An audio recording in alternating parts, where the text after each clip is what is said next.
Ada orang duk sibuk tanya saya,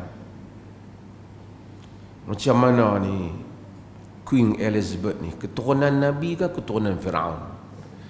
Jadi masalah kepada dia, apa masalah dia? Kalau dia keturunan Nabi pun, apa masalah kita untuk menilai? Yang kita nilai ialah apa yang dia lakukan. Kalau dia keturunan Firaun pun, yang Allah nilai adalah amalan yang dilakukan. Asiah isteri Firaun, tapi dia ahli syurga.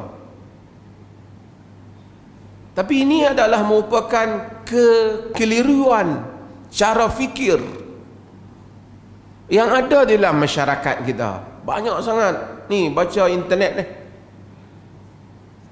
jadi pening, dia duk sibuk. Sebab tu para ulama apabila membahaskan berhubung dengan Israiliyat Quran ini, banyak nama-nama yang penting tapi tidak didetailkan latarnya. Saya selalu sebut hal ni. Luqman, Allah tak bagi tahu dia.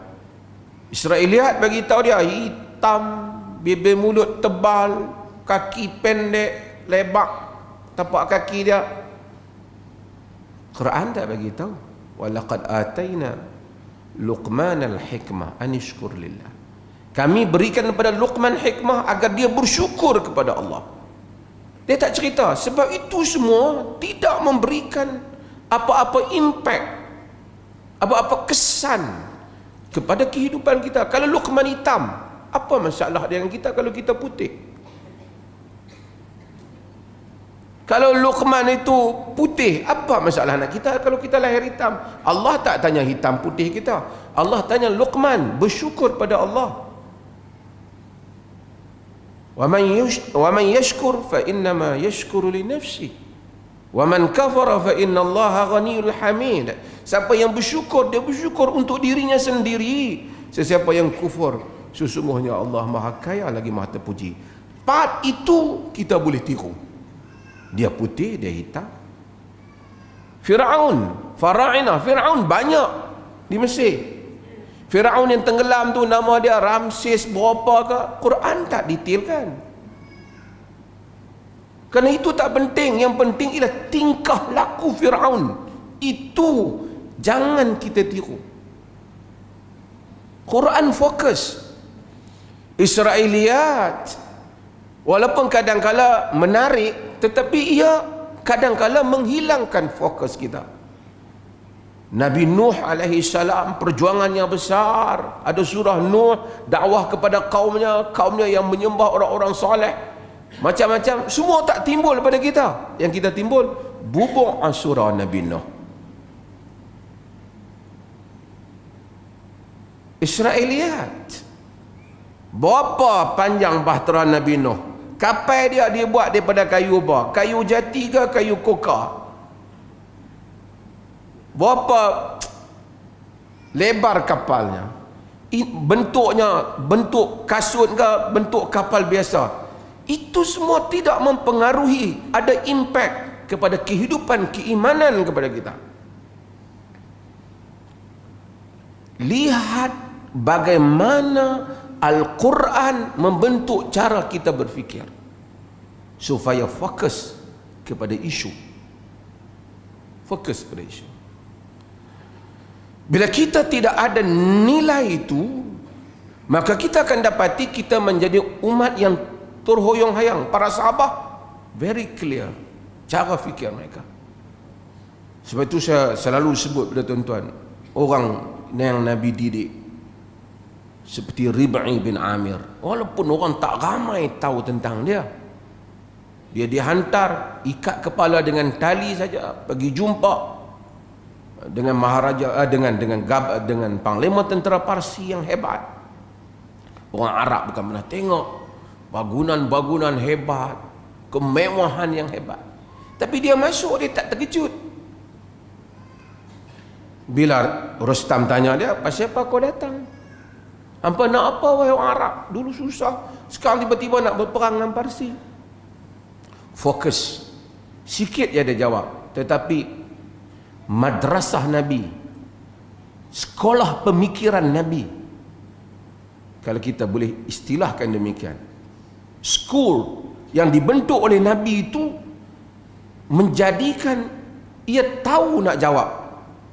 Kalau kita mungkin kami ini sebenarnya misi Allahu ba'athana linukhrija man sya' min ibadatil ibad ila ibadatillahi wahdah min jawril adyani ila adlil islam wa min dhiqid dunya ila si'atid dunya wal akhirah. Allah yang hantar kami untuk kami mengeluarkan sesiapa yang Allah kehendaki daripada mengabdikan diri sesama hamba kepada mengabdikan diri hanya kepada Allah, daripada kekejaman agama-agama kepada keadilan Islam, daripada dunia yang sempit kepada keluasan dunia dan akhirat. That's all. This is our mission. Allah yang hantar. Dia tak kata Sayyidina Umar hantar kami nak mai tengok negeri hampa macam mana. Allah hantar kami. Tujuan kami clear, mengeluarkan sesiapa yang Allah kehendaki daripada mengabdikan diri sesama hamba hanya kepada mengabdikan diri kepada Allah, daripada kekejaman agama-agama kepada keadilan Islam, daripada dunia yang sempit kepada keluasan dunia dan akhirat. Ini worldview yang jelas, worldview yang jelas. Itu cara kami fikir. Dunia sempit, akhirat luas. Bila kita tak ada ni, kita kalut banyak. Kadang-kadang bukanlah, saya dah jawab beberapa kali, setengah orang duk tanya, boleh tak kita, berapa puluh kali dah ramai orang nak jawab, bolehkah kita kata rest in peace ni kepada Queen yang dia duduk di kampung pun duk kalut nak kata juga. Pasal tu duduk di mana? Di London, jalan mana? Edgware Road ke? Kat mana ke kan? Dia kata dah duduk kangang misalnya duk kalut rest in peace ni. Saya bukan kata tak boleh tanya tu pasal dia dah jadi isu, tapi kita punya pemikiran peace ni apa? Kita tidak ada pertelingkahan bahwasanya Islam mengajar untuk kita bertamadun di sudut Islam tu sendiri bertamadun, tapi mengajar adab perhubungan dengan orang bukan Islam. Itu bukan isu dia. Tak ada isu. Nabi SAW, jenazah Yahudi lalu, Nabi bangun bagi penghormat, bangun. Mereka kata, innaha janazatu Yahudi. Dia jenazah Yahudi, kata bagi tahu Nabi. Nabi kata, alaysa nafsan, takkah dia juga adalah merupakan nyawa? Dalam hadis yang diriwayatkan oleh Bukhari dan Muslim, Nabi tak apalah Yahudi, tapi dia nyawa, kita bangkit, respect. Respect tak ada masalah. Kita pun bila disebut apatah lagi Queen bagi suatu bangsa, kita hormat. Dengan keduduk orang Islam yang ada sana pun boleh bangun respect bila jenazah itu lalu. Kemudian kita tak perlu cerca. Kau nak buat status nak kena cerca, kada agama pun tak bagi. La tasubbul amwat fa innahum qad afdau ila ma qaddamu, kata Nabi dalam hadis yang diriwayatkan oleh Imam Al-Bukhari. Tak payah maki orang yang matilah, dia pada pergi kepada apa yang mereka lakukan. Dalam riwayat Tirmizi, Nabi kata la tasubbul amwat fatu'dhu al-ahya. Tak usah maki orang matilah, nanti sakitkan hati orang yang hidup. Kita maki dia dah tak ada dah, sakit hati rakyat dah. Jadi kita tak perlu maki, dan kita tak disuruh mencerca. Bahkan Nabi SAW apabila ada datang dalam hadis yang diriwayatkan oleh Imam Abu Dawud dalam Sunan, apabila datangnya wakil Musailamatul Kadzab, teruk ni Musailamatul Kadzab, bunuh orang macam-macam, wakil mereka datang.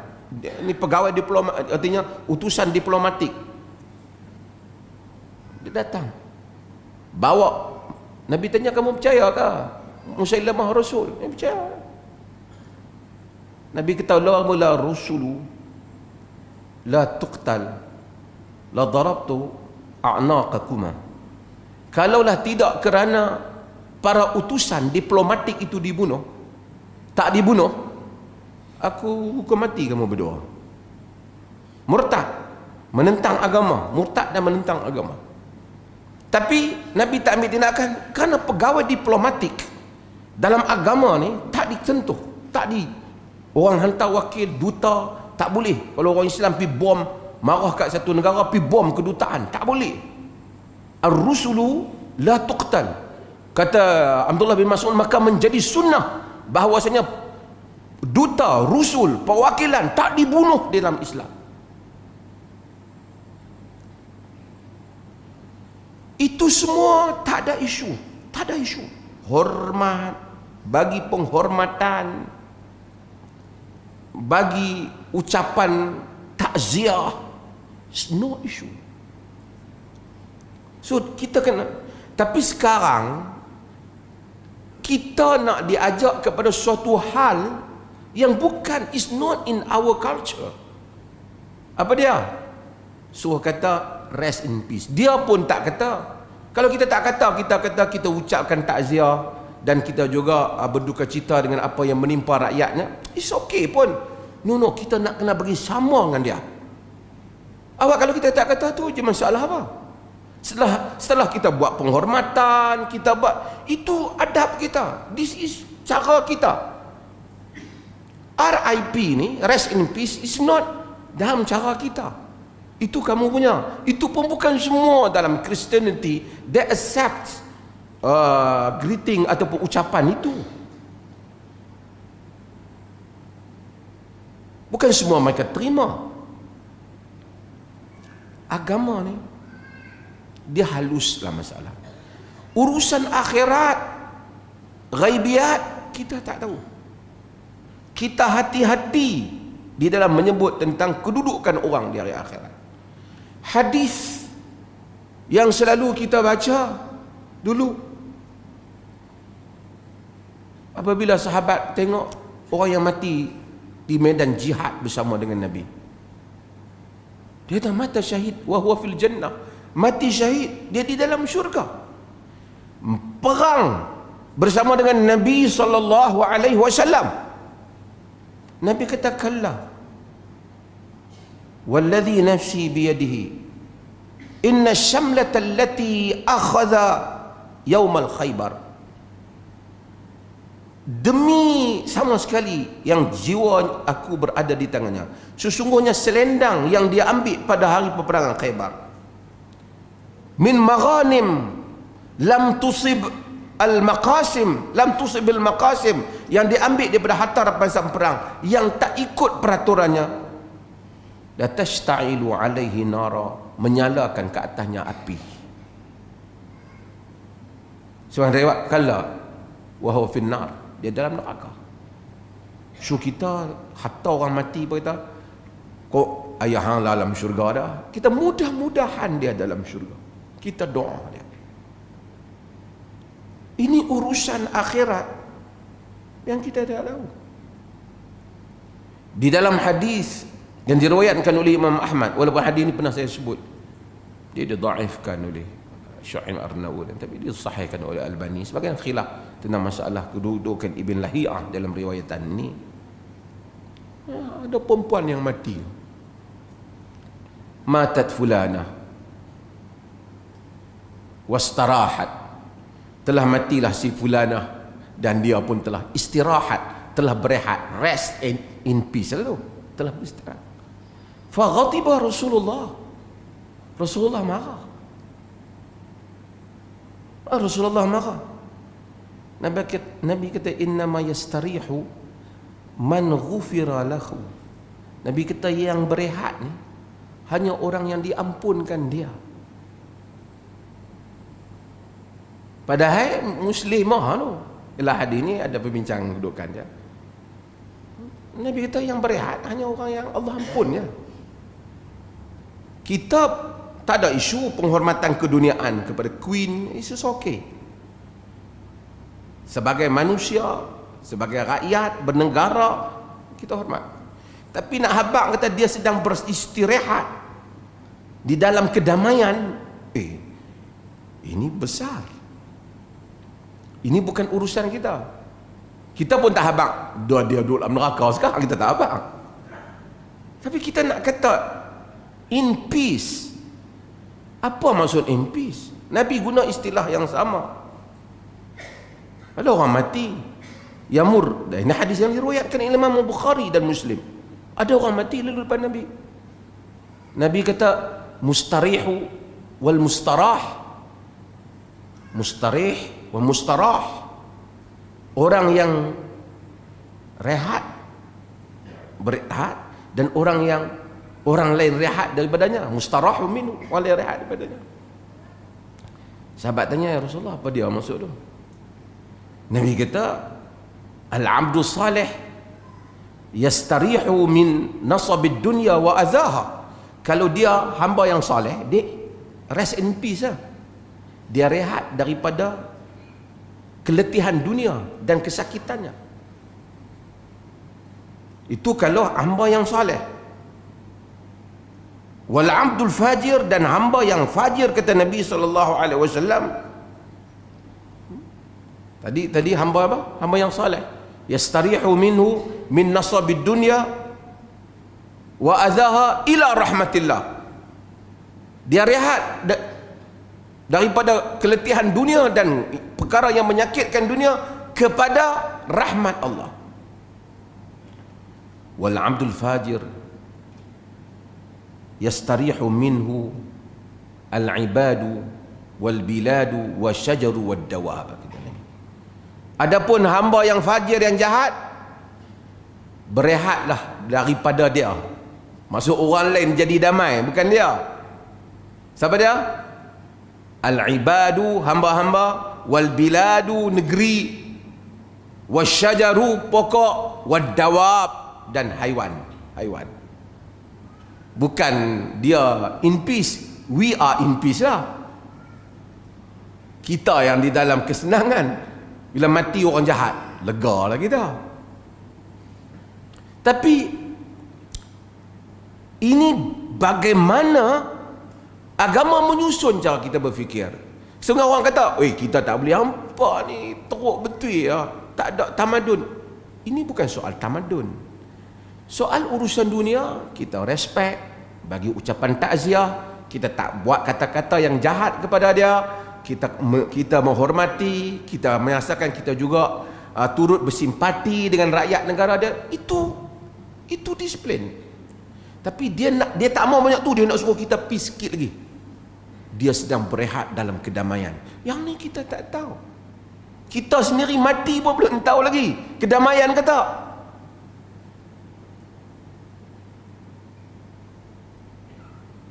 Ada orang buat takwilan, tak apalah, ada orang berbeza-beza pandangan ni. Dia kata dia rehat daripada keletihan menguruskan dunia. Dunia ni letih terang mana pun sikit saja, pi akhirat berat. Dan ini sajalah saya nak sebut, pasal pakat duk tanya banyak sangat benda ni.